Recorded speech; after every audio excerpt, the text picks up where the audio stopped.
कैसे यानी कि कैसे कर सकता है कोई गरीब का लड़का भाई, जिनको कुछ खाने के लिए नहीं था, यहाँ तक उनको कपड़ा भी पहनने के लिए भिक्षा मांग के खाते थे, वो लड़का यानी कि 251 कन्या का एक साथ में विवाह कराना, सबको दान दहेज तिलक सब कुछ देना, कैसे संभव हुआ?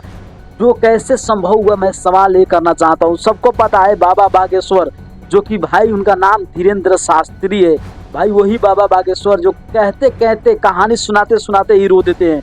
हाँ जी, आप सही सुन रहे हो, मैं बाबा बागेश्वर का बात कर रहा हूँ।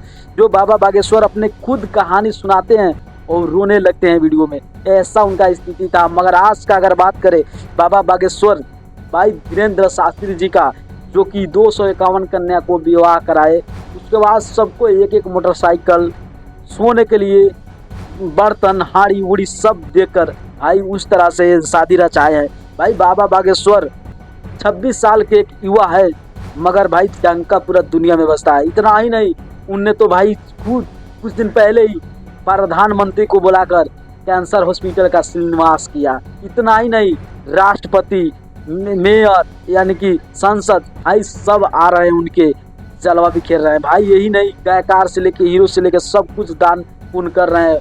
और भाई मुकेश अंबानी में भी बहुत ज़्यादा दान किया। भाई यही है बाबा बागेश्वर, जो आने वाला दिन में इतिहास नहीं पूरा दुनिया बदलने वाले हैं, और एक ही साथ सब हिंदू को लेकर चलने वाले हैं। आप लोग क्या सोचते हैं बाबा बागेश्वर के बारे में? छोटा सा कमेंट कर देना।